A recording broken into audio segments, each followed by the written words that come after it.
अच्छा, doctor V, university of agriculture Faisalabad, sugarcane की crops का सीजन चल रहा है जी। शुगर केन बड़े जोरों शोरों से लोग अल्हम्दुलिल्लाह सोइंग कर रहे हैं जी। वो जिन्होंने सितंबर सोइंग की है, तो इंटर क्रॉप में केनोला, सरसों, कुछ जगह पे चिकपी भी है। चिकपी तो भी हार्वेस्ट नहीं होने वाला, लेकिन केनोला जो है ना वो जल्दी हार्वेस्ट हो जाता है, स्पेशली फरवरी में। तो जैसे हार्वेस्टिंग करेंगे सितंबर सोइंग में लोग, तो फिर सरसों और केनोला हार्वेस्टिंग के बाद उसको हल चला के वो मट्टी चढ़ाते हैं और फिर उसको फर्टिलाइजर देते हैं। फरवरी में मिड में दे दें, फरवरी के एंड पे दे दें। ये टाइम है जो सितंबर सोइंग उसको न्यूट्रिशन का, जिन लोगों ने उसमें इंटर क्रॉप किया हुआ है। फरवरी सोइंग के बाद भी ज्यादा जो बॉडी की फसल नहीं रखना चाह रहे, वो फरवरी सोइंग में जो ना वो सोइंग करवा रहे हैं शुगर केन की। हमने हमारी सीरीज थी जिसमें वैरायटी सिलेक्शन, सॉइल की प्रेपरेशन बड़े डिटेल से मियां राशिद अली प्रोग्रेस ग्रोवर है उनके साथ हमने डिस्कस की। तो लेकिन ये चीजें with the pass of time improve होती जाती रहती हैं। अब अगर मैं न्यूट्रिशन के हवाले से बात करूं, ये बड़ा ही पोटेंशियल है शुगर केन में। 3500 मन तक आ सकता है ब्राजील में। इंडिया में 2000 मन तो आम फार्मर ले रहा है। पाकिस्तान में 1000 मन जिम्मेदार पहुंच गया, 1000 मन तक एवरेज। पाकिस्तान की तो 800 मन 700 मन तक है, लेकिन 1000 मन तक जिम्मेदार जो है ना वो आ गया। लेकिन सिलेक्टिव एकर्स में वो 1400-1500 मन पे चला जाता है, और उससे भी ज्यादा नैरो रेंज करें तो कुछ सिलेक्टिव एकड़ में 1700-1800 मन भी चला जाता है।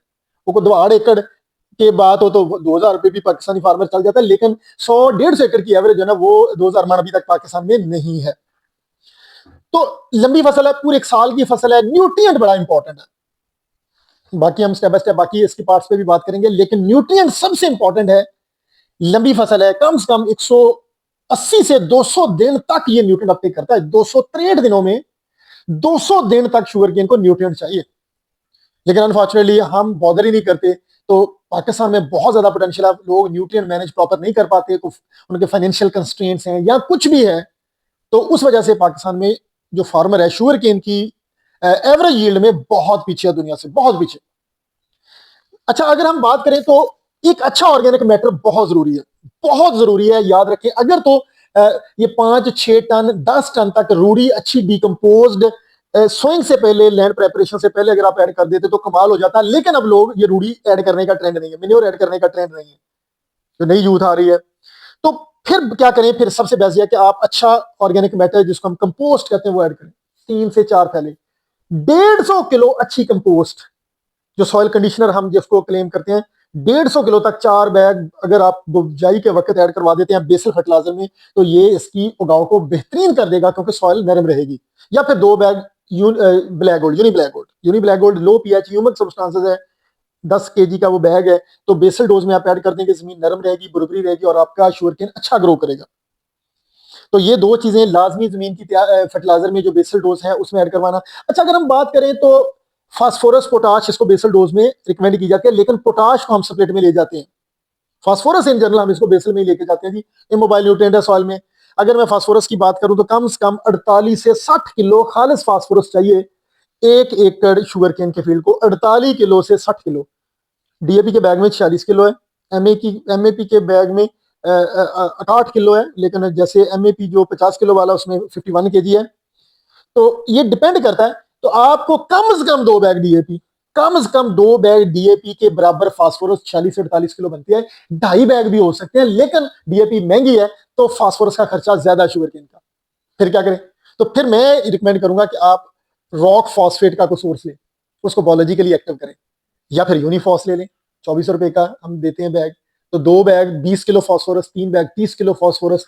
तो कम से कम 1 बैग डीएपी के साथ अगर 3 बैग आप यूनिफॉस ऐड कर लेते हैं तो फिर इकोनॉमिकल कॉम्बिनेशन बनेगा। 30 किलो यूनिफॉस से 3 बैग से, और 23 किलो आपका डीएपी देगा बैग।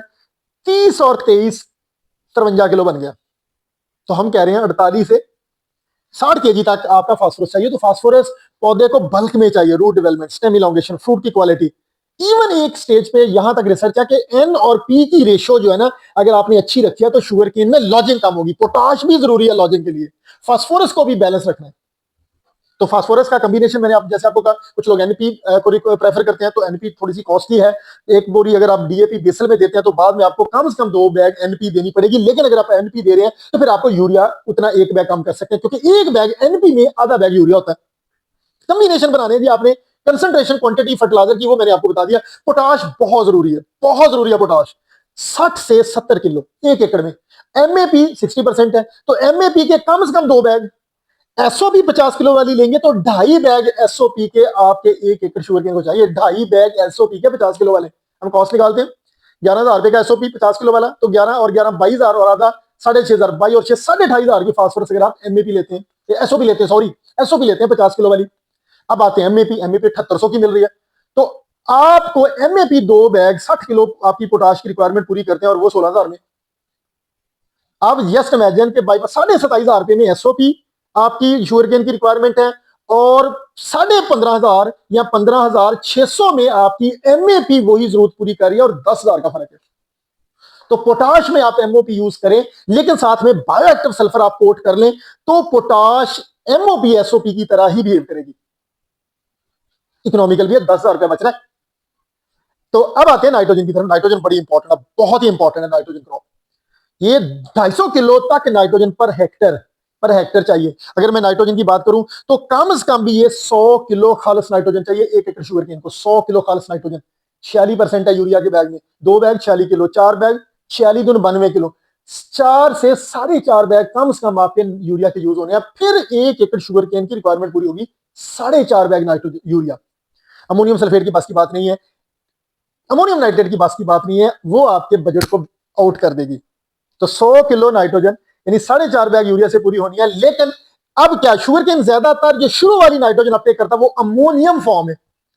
अब आपने अमोनियम फॉर्म में शुगरकेन को नाइट्रोजन देनी है तो यूरिया, चूंकि अमोनिफिकेशन पहले अमोनिया बनता है फिर नाइट्रिफिकेशन नाइट्रेट बनता है, हम यूरिया को अमोनियम फॉर्म में स्टे करवा सकते हैं अगर हम यूरिया के ऊपर बायोसल्फर कोट कर लें।